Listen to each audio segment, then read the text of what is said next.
On April 18, 1942, at exactly 12:15 p.m., the air raid sirens of Tokyo began their haunting wail for the first time since the war began. In the Imperial Navy headquarters, Admiral Chuichi Nagumo froze mid-sentence as the distant drone of aircraft engines grew louder over the capital. The teacup in his weathered hands trembled slightly as he set it down on the polished wooden table, the delicate porcelain making a soft clink that seemed to echo through the suddenly silent room. "Impossible," he whispered, his eyes darting to the ornate ceiling as the sound of aircraft grew more distinct. Around him, junior officers shuffled nervously, their pristine white uniforms rustling like autumn leaves. The smell of incense from the nearby shrine mixed with the acrid scent of fear-induced perspiration as reality dawned on everyone present. For months, the Japanese High Command had operated under an unshakable belief: the home islands were untouchable. Admiral Isoroku Yamamoto himself had calculated the distances, studied the American fleet positions, and pronounced it strategically impossible for enemy bombers to reach Japanese soil. The closest American airfields were thousands of miles away, and no aircraft carrier could venture close enough to launch an effective strike without being detected and destroyed by the mighty combined fleet. Yet here they were, 16 twin-engine bombers roaring over the Emperor's Palace at barely 500 feet, their olive-green fuselages gleaming in the spring sunlight. The North American B-25 Mitchells flew in loose formation, their Wright R-2600 engines creating a symphony of mechanical thunder that reverberated off the wooden buildings below. Lieutenant Colonel James "Jimmy" Doolittle, leading the formation from the cockpit of aircraft number 40-2344, could see the shocked faces of civilians pointing upward from the streets of Tokyo. In the war rooms beneath the Imperial Palace, the air grew thick with cigarette smoke and heated arguments. Admiral Osami Nagano, chief of the Naval General Staff, crushed his cigarette into a ceramic ashtray with unnecessary force. His fingers, stained yellow from years of chain smoking, drummed nervously against the mahogany conference table as reports flooded in from across the city. 16 bombers, reported a young lieutenant, his voice barely steady as he read from a hastily scribbled telegram. They appeared from the east, flying at extremely low altitude. Targets include the Yokosuka Naval Arsenal, several aircraft factories, and... He paused, swallowing hard. The Imperial Palace grounds were overflown. The silence that followed was deafening. In Japanese military culture, the very concept of enemy aircraft over the Emperor's residence was not merely a tactical failure, it was a spiritual catastrophe. Admiral Nagano's face flushed red as he processed the implications.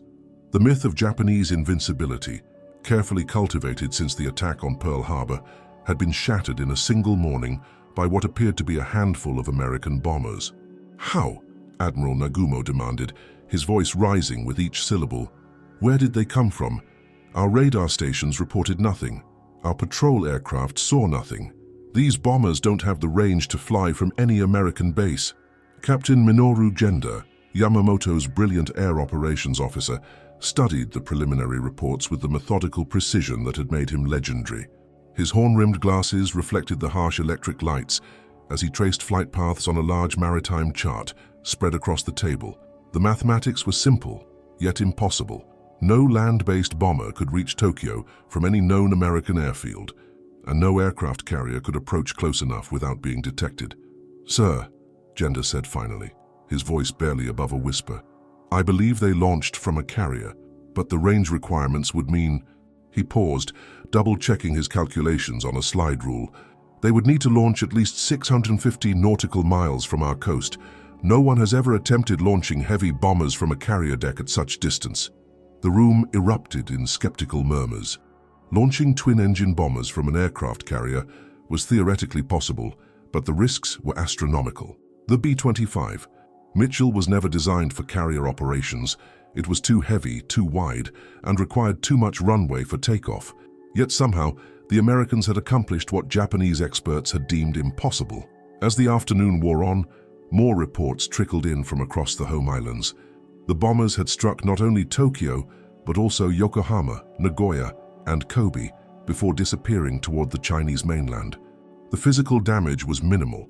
A few factories damaged, several civilians killed, some military installations hit, but the psychological impact was devastating. In the officers' mess that evening, the usual confident chatter was replaced by hushed conversations and furtive glances. Colonel Saburo Hayashi of the Army General Staff pushed his rice bowl away untouched, the smell of miso soup suddenly nauseating as he contemplated the day's events.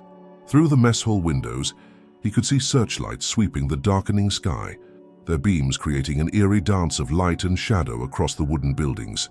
"A propaganda stunt," declared Admiral Shigeru Fukudome, attempting to restore some semblance of confidence among his subordinates. 16 bombers carrying what? A few hundred pounds of explosives each. The Americans sacrificed valuable aircraft and trained crews for minimal military gain. It proves they are desperate, not capable. But Captain Gender wasn't convinced. Something about the precision of the attack, the timing, the sheer audacity of it, suggested a level of planning and capability that exceeded Japanese intelligence estimates. He had spent years studying American industrial capacity and military doctrine, and this raid felt like something more significant than a publicity stunt. Later that night, as Tokyo observed its first complete blackout since the war began, Gender stood on the balcony of the Navy Ministry building, watching searchlight beams probe the empty sky. The spring air carried the scent of cherry blossoms from the Imperial Gardens, a reminder of Japan's natural beauty now violated by enemy aircraft. In his hands, he held a detailed analysis he'd been preparing for Admiral Yamamoto, a study of American bomber production that painted an increasingly troubling picture. The Americans were producing aircraft at a rate that defied Japanese comprehension. Boeing, North American Aviation, Consolidated Aircraft, these companies were churning out heavy bombers by the thousands. If they had found a way to bring this production capacity to bear against the home islands, the implications were staggering. 16 bombers today, Gender murmured to himself, his breath visible in the cool night air. But what about tomorrow? What about next month? Unknown to him, similar conversations were taking place in Washington, D.C., where General Henry Hap Arnold was already planning the next phase of America's air war against Japan. The Doolittle raid had been a proof of concept, a demonstration that Japanese territory was not beyond American reach. But Arnold's vision extended far beyond 16 bombers on a one-way mission. In his Pentagon office, surrounded by maps of the Pacific and production schedules for the B-29 Superfortress program, Arnold was sketching out a campaign that would eventually put not 16 but hundreds of bombers over Japan on a regular basis.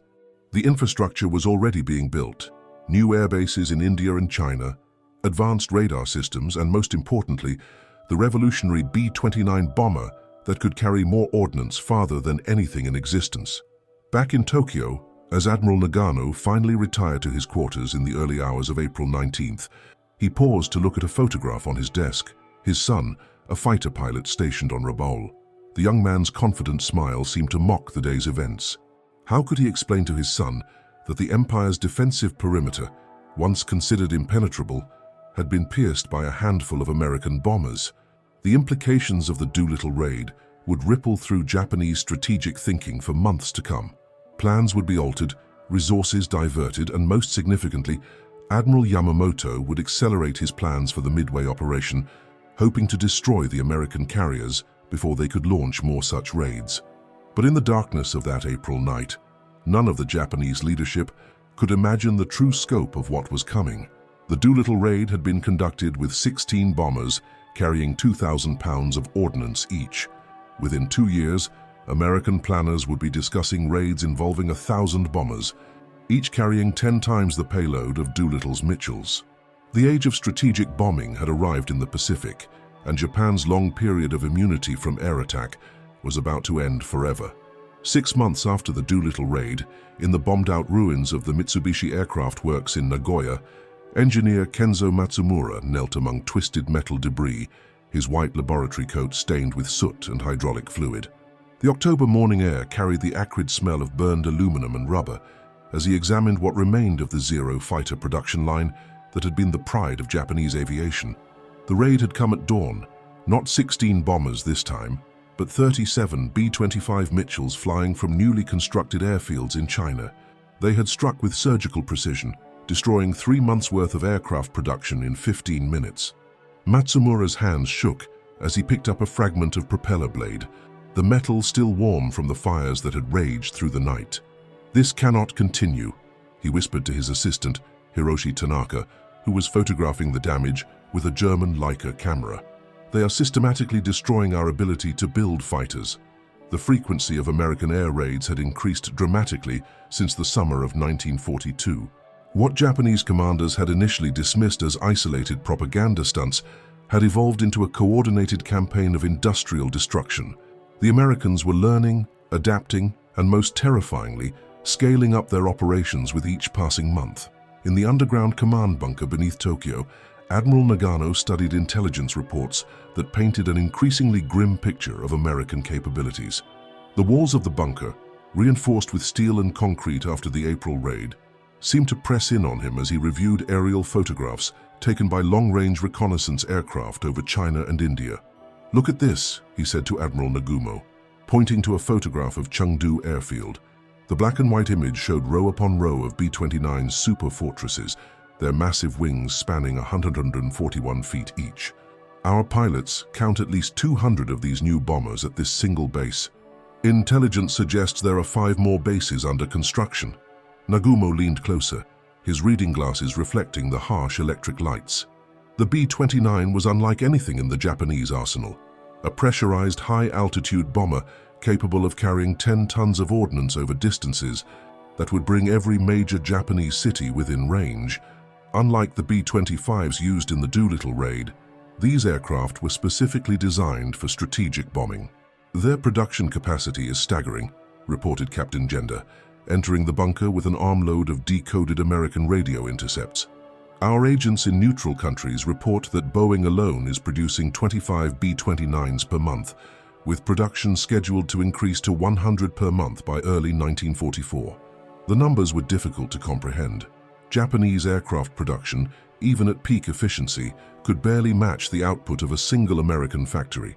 The Nakajima Aircraft Company, Japan's largest manufacturer, was producing perhaps 30 fighters per month across all its facilities, while the Americans seemed to be turning out bombers at an almost supernatural rate.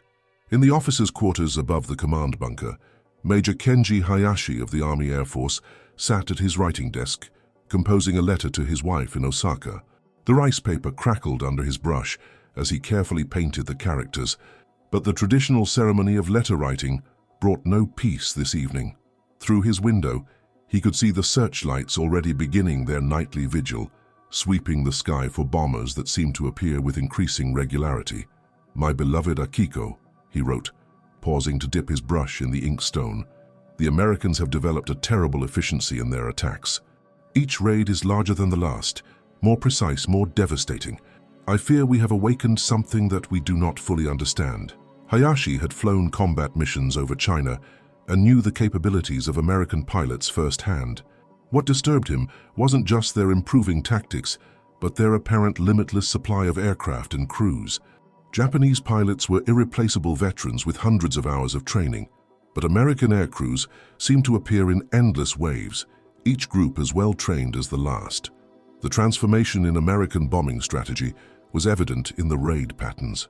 Initially, after Doolittle, attacks had been sporadic and opportunistic, small formations hitting targets of opportunity when weather and circumstances permitted. But by the autumn of 1942, the raids had become systematic and scientific. At Hickam Field in Hawaii, Colonel Curtis LeMay studied target folders with the methodical precision that would make him legendary. His office walls were covered with reconnaissance photographs of Japanese industrial complexes, each image annotated with detailed analyses of structural vulnerabilities and optimal approach routes. The smell of coffee and cigarette smoke permeated the room as he worked through the night, planning raids that would involve hundreds of aircraft. "We're not just dropping bombs anymore," LeMay explained to his staff officers, pointing to a detailed schematic of the Kawasaki Aircraft Works. "We're performing industrial surgery. Each target is selected to create maximum disruption to their war production, and each raid builds on the previous one." The American approach to strategic bombing was revolutionary in its systematic nature. Rather than attempting to destroy entire cities, they were targeting the specific industrial nodes that kept the Japanese war machine functioning: ball-bearing factories, aircraft engine plants, oil refineries, and transportation hubs. Back in Japan, the effects were becoming impossible to ignore. Production schedules that had been maintained since 1941 were falling behind as factories struggled to operate under the constant threat of air attack. Workers arrived at their posts exhausted from spending nights in air raid shelters, and the quality of manufactured goods began to decline as experienced craftsmen were killed or injured in bombing raids. At the Aichi Aircraft Company near Nagoya, factory manager Takeshi Yamada watched his workforce dwindle with each passing week. The morning shift that had once numbered 2,000 workers now barely exceeded 1,200, with the remainder either casualties of bombing raids or relocated to safer inland facilities. "We are fighting a war of mathematics," Yamada confided to his chief engineer as they surveyed the partially destroyed engine assembly line. "They can afford to lose 10 bombers to destroy one of our factories because they can build 10 bombers faster than we can rebuild one factory." The psychological impact on Japanese leadership was as significant as the physical destruction. The myth of the impregnable home islands, already cracked by the Doolittle raid, was crumbling entirely as American bombers appeared over Japan with increasing frequency and in ever larger numbers. Admiral Yamamoto, the architect of the Pearl Harbor attack, found himself increasingly isolated as his warnings about American industrial capacity proved prophetic.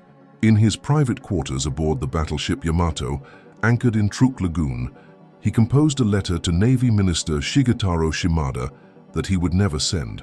"We have awakened a sleeping giant and filled him with terrible resolve," he wrote, echoing his famous prediction from before Pearl Harbor. "But I fear we underestimated not just his resolve, but his capacity for systematic destruction. The Americans do not simply wish to defeat us, they intend to methodically dismantle our ability to wage war."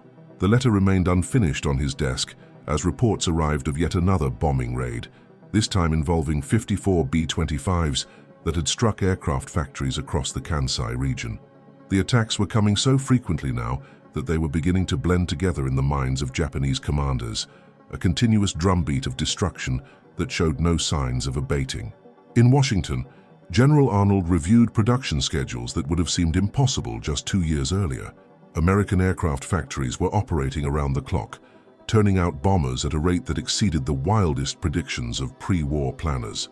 The B-29 program alone would eventually produce nearly 4,000 aircraft, while B-25 production would exceed 9,000 units by war's end. But more than numbers, it was the systematic nature of American planning that would prove decisive. Each raid was carefully coordinated with intelligence gathered from previous attacks, creating a feedback loop that made subsequent raids increasingly effective. Japanese defenses, designed to repel occasional attacks, were being overwhelmed by the sheer volume and persistence of American bombing. As 1942 drew to a close, the pattern was becoming clear to anyone willing to see it. The Doolittle raid had been just the beginning, a proof of concept for a campaign of strategic bombing that would eventually bring the full weight of American industrial might to bear on the Japanese home islands. In Tokyo, as Admiral Nagano prepared for yet another sleepless night of air raid alerts, he stared at a map of the Pacific marked with American air bases. Each red pin represented a potential launching point for bombing raids, and the pins were multiplying with terrifying speed across China, India, and the Pacific Islands. The 16 bombers of April 18th had become hundreds, and soon they would become thousands. The impossible had become routine, and the routine was becoming devastating. By the spring of 1944, the morning ritual at Japanese aircraft factories had evolved into a grim ballet of survival. At the Nakajima Aircraft Company's main facility in Musashino, workers arrived before dawn, their faces pale and drawn from months of interrupted sleep. The factory's production manager, Ichiro Suzuki, stood at his office window, watching employees hurry across the courtyard, their wooden getter sandals clicking nervously against the concrete as they glanced repeatedly at the sky. The air raid sirens had become as regular as the temple bells that once marked the passage of time in peaceful Japan. What had begun as occasional American bombing raids had transformed into a relentless campaign that seemed to intensify with each passing week. The small formations of B-25 Mitchells that had followed the Doolittle raid were now dwarfed by massive formations of B-29 superfortresses that could carry 10 times the ordnance over twice the distance. 234 bombers over Osaka yesterday, reported Suzuki's assistant, reading from a telegram that had arrived during the night. The Kawanishi Aircraft Works is completely destroyed. Production capacity eliminated. Suzuki crushed his cigarette in a ceramic ashtray, the gesture sharp and final. Through the reinforced windows of his office, he could see the hastily constructed anti-aircraft guns positioned around the factory perimeter, their crews already at their posts, despite the early hour. The 25-meter cannon looked pathetically inadequate compared to the massive silver bombers that had been appearing over Japan with increasing frequency. The American bombing campaign had evolved from the opportunistic raids of 1942 into what could only be described as industrial warfare. Each attack was part of a carefully orchestrated plan to systematically destroy Japan's ability to produce aircraft, ships, and weapons. The Americans had studied Japanese industry with scientific precision, identifying the critical bottlenecks and vulnerabilities that could bring the entire war machine to a halt. In the underground command bunker beneath the Imperial Palace, Admiral Nagano faced a reality that would have been unthinkable just 2 years earlier. The walls of the bunker, once a symbol of security, now felt like a tomb as he reviewed damage reports from across the home islands. The smell of cigarette smoke and nervous perspiration had become permanent features of the war room's atmosphere. "Sir," reported Captain Yamashita, his voice barely steady as he read from a stack of reconnaissance reports, "American bombers struck 17 different targets yesterday, B-29 formations of 100 to 150 aircraft each. Our fighter interceptors managed to shoot down 8 bombers." The mathematics of aerial warfare had turned decisively against Japan. American bomber formations were protected by long-range fighters, P-51 Mustangs and P-47 Thunderbolts, that could escort the bombers all the way to their targets and back. Meanwhile, Japanese fighter strength was being steadily eroded by both combat losses and the destruction of the factories that produced replacement aircraft. Admiral Suemu Toyoda, who had replaced Yamamoto as commander of the combined fleet, studied a large chart showing American airbase construction across the Pacific. Red pins marked confirmed airfields, while yellow pins indicated bases under construction. The pattern was unmistakable, a network of air power that was steadily tightening around Japan like a noose. "They are building bases faster than we can destroy them," Toyoda observed, his weathered hands tracing the island chains that stretched from Australia to Alaska. "For every airfield we eliminate, 2 more appear. It's as if they possess unlimited resources." The comparison was not far from the truth. American industrial production had reached levels that defied Japanese comprehension. The Boeing plant in Seattle was producing 5 B-29 Superfortresses every day, while North American aviation was turning out 12 P-51 Mustang fighters daily. Across the United States, aircraft factories operated around the clock, their production lines staffed by millions of workers in a mobilization effort that dwarfed anything Japan could achieve. At the 20th Air Force headquarters in Colorado Springs, General Curtis LeMay reviewed targeting data that represented the culmination of 2 years of systematic intelligence gathering. His office walls were covered with detailed photographs of Japanese industrial facilities, each image annotated with precise measurements and vulnerability assessments. The transformation from the scattered raids of 1942 to the coordinated campaigns of 1944 represented a revolution in military planning. "Gentlemen," LeMay addressed his staff officers, pointing to a map of Japan covered with colored pins, "we are no longer conducting raids, we are performing systematic demolition. Each target has been selected to create maximum disruption to their war production, and we now have the aircraft and crews to attack all of them simultaneously." The numbers supporting LeMay's confidence were staggering. By the spring of 1944, the United States was operating more than 3,000 heavy bombers in the Pacific theater, with production schedules calling for an additional 1,000 aircraft every 3 months. Each B-29 could carry 20,000 pounds of ordnance, 10 times the payload of the B-25s used in the Doolittle raid, and could operate at altitudes that made them nearly immune to Japanese fighter attack. The systematic nature of American bombing was evident in the target selection. Rather than attempting to destroy entire cities, the Americans focused on what they called critical node theory, identifying and destroying the specific industrial facilities that were essential to Japan's war effort. Ball-bearing factories, aircraft engine plants, oil refineries, and steel mills were struck repeatedly until their production ceased entirely. In the Mitsubishi Heavy Industries boardroom in Tokyo, Company President Koyata Iwasaki faced a crisis that threatened the foundation of Japan's largest industrial conglomerate. The polished conference table was covered with damage reports from facilities across the country, each document representing millions of yen in destroyed equipment and lost production. The Nagoya Aircraft Works, 80% destroyed, reported Chief Engineer Minoru Takahashi, his voice hollow as he read from the latest assessment. The Yokohama Shipyard, 60% of the dry docks unusable. The Hiroshima Steel Mill, production reduced to 30% of capacity. The pattern was repeated across Japanese industry.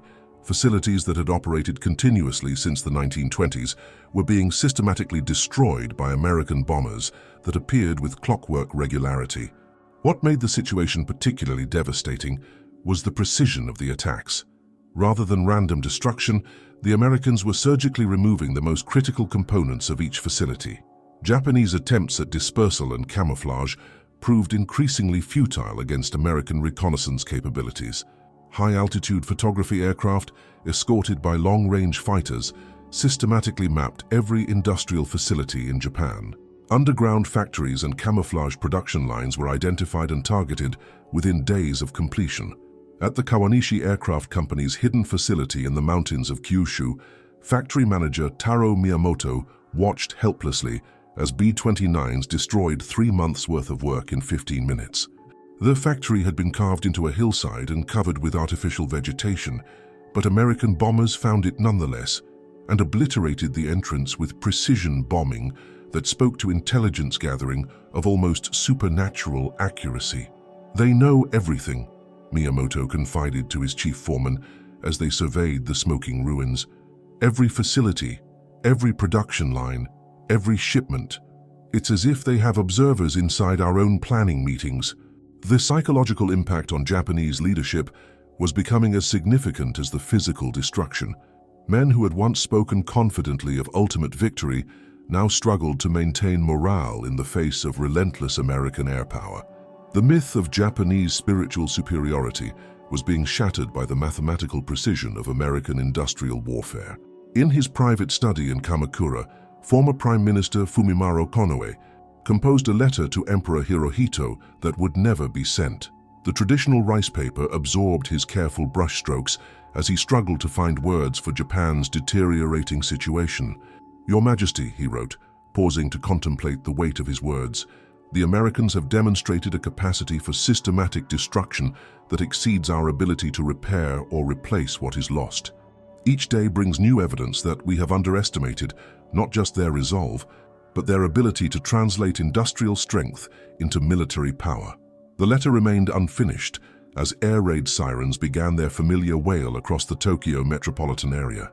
Through his study windows, Konoe could see searchlights beginning to probe the afternoon sky, a sight that would have been unthinkable when the war began, but had become routine by 1944. High above, invisible against the blue sky, a formation of 200 B-29 super fortresses approached their targets with the mechanical precision that had come to characterize American air power.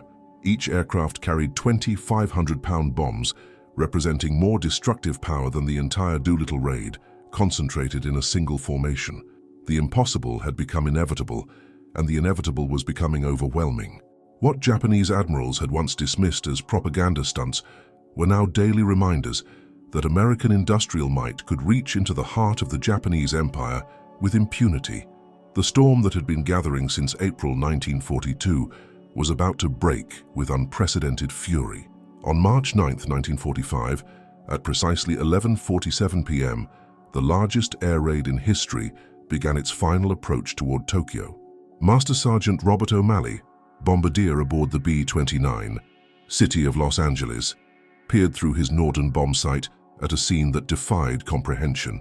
Below him, stretching from horizon to horizon, the lights of 334 superfortresses illuminated the night sky like a mechanical constellation.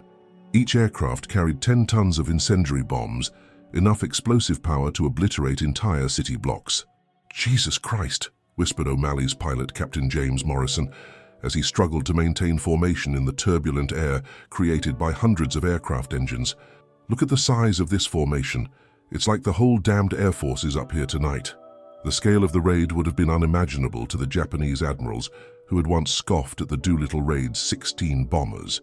What had begun as a symbolic gesture of American reach had evolved into the most devastating air campaign in military history. The 6,700 tons of incendiary bombs carried by the formation represented more destructive power than had been dropped on all of Japan during the first 2 years of the war. In the Air Raid Control Center beneath Tokyo, Lieutenant Colonel Masahiko Takeshita watched helplessly as radar screens filled with aircraft contacts that seemed to stretch beyond the equipment's maximum range. The plotting board, designed to track perhaps 50 aircraft, was overwhelmed by the sheer number of targets approaching from the east. Young operators frantically placed markers on the board until they ran out of pins, their faces pale in the green glow of the radar scopes. "Sir," reported Sergeant Major Kenji Watanabe, his voice cracking with strain, "we count over 300 aircraft in the main formation, but there are additional formations to the north and south. Total count, we estimate 400 to 500 bombers."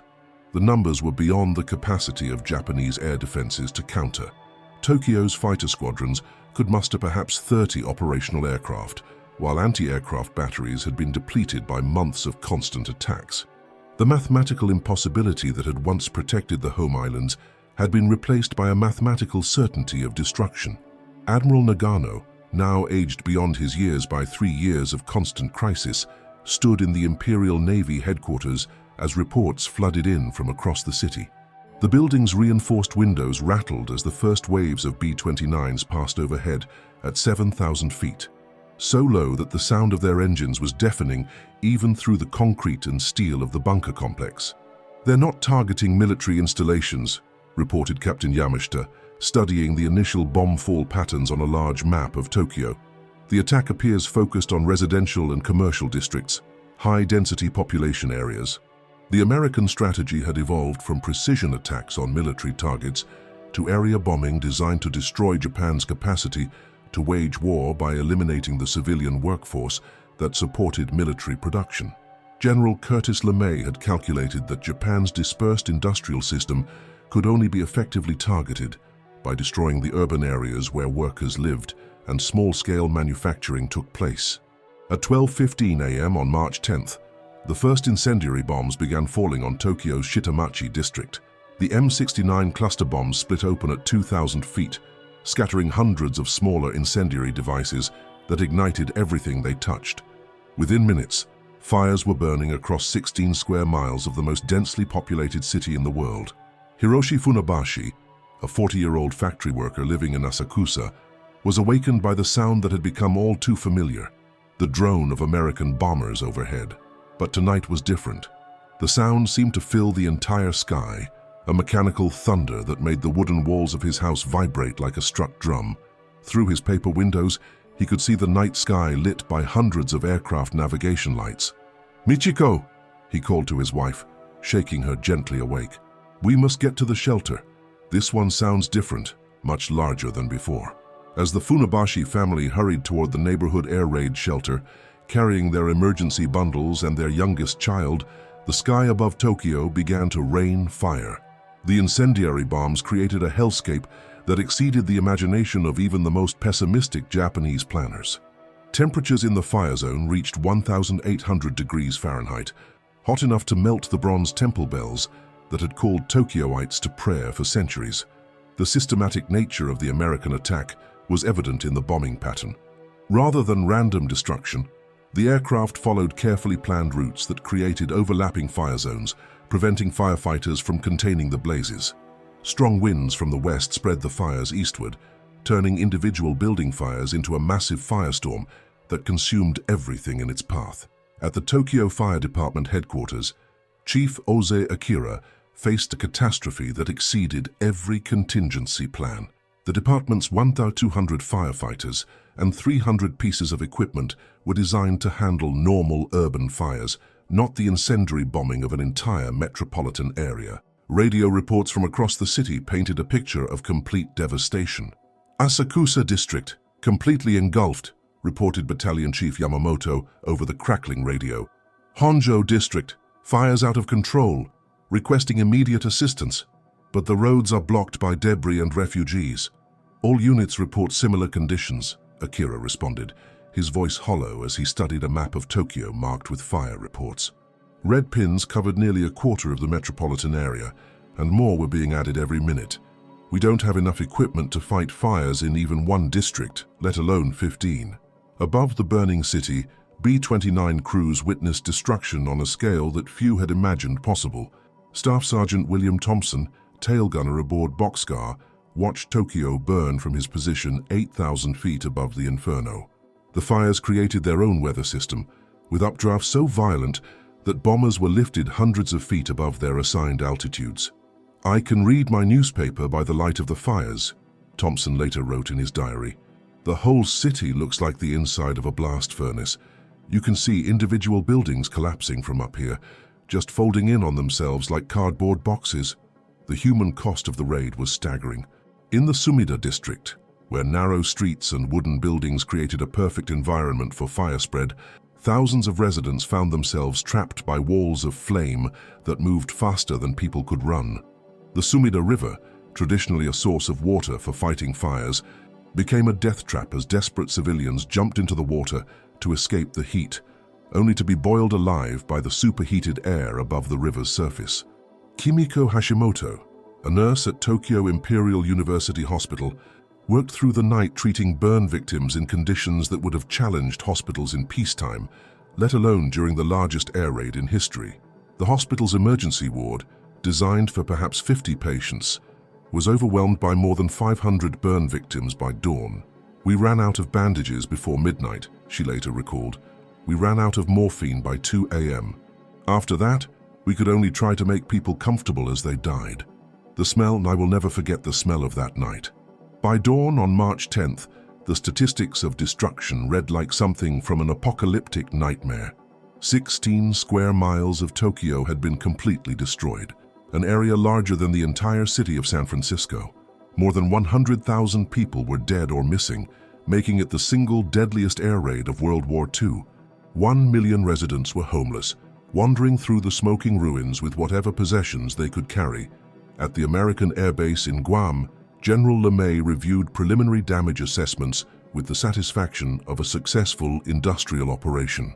The mission had achieved its primary objective of destroying Japan's capacity for continued resistance, but at a cost in human life that exceeded even the most pessimistic estimates.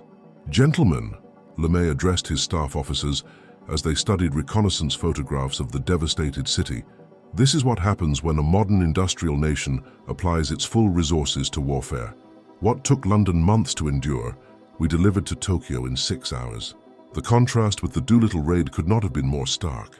Where 16 B-25s had carried 32 bombs totaling less than 30,000 pounds of explosives, the March 9th raid had delivered 6,700 tons of incendiary bombs from 334 aircraft. The symbolic gesture of 1942 had evolved into the systematic application of industrial warfare on an unprecedented scale. For Japanese leadership, the March raid represented the final collapse of all strategic assumptions that had guided their war planning.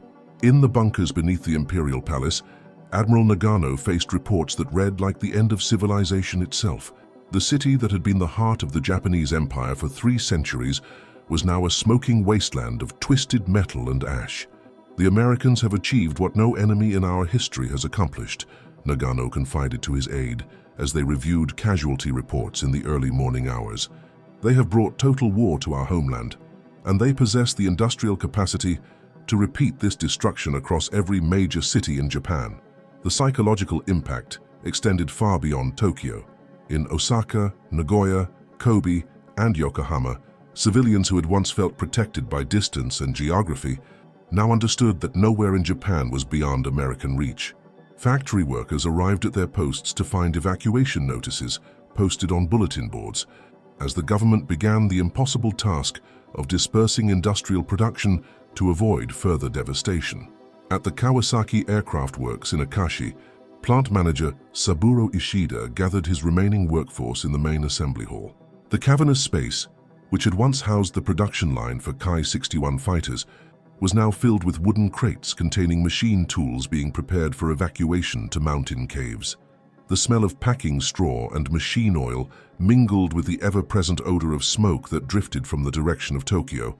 "The enemy has demonstrated that they can destroy our cities at will," Ishida announced to the assembled workers, his voice echoing in the nearly empty hall.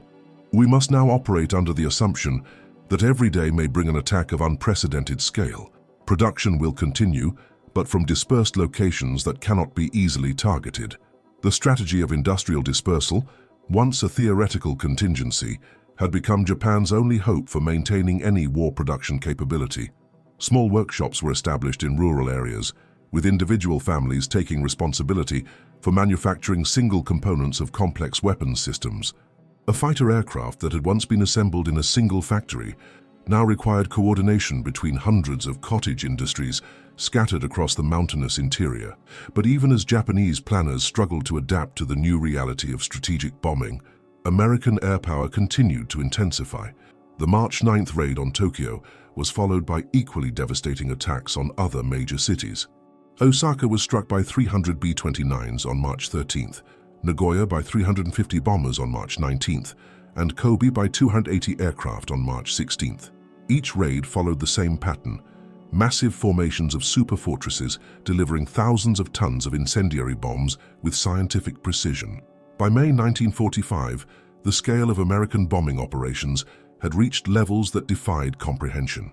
On a single day, May 25th, 520 B-29s struck Tokyo again, completing the destruction of areas that had survived the March raid. The mission involved more than 5,000 aircrew members and dropped 4,500 tons of ordnance, statistics that would have seemed impossible when Japanese admirals first dismissed the Doolittle raid as a propaganda stunt. Captain Genda, now promoted to Rear Admiral but serving in increasingly desperate circumstances, stood in the ruins of what had been the Naval Ministry building in Tokyo. The structure's steel frame remained standing, but everything combustible had been consumed in the firestorms that had repeatedly swept through the capital.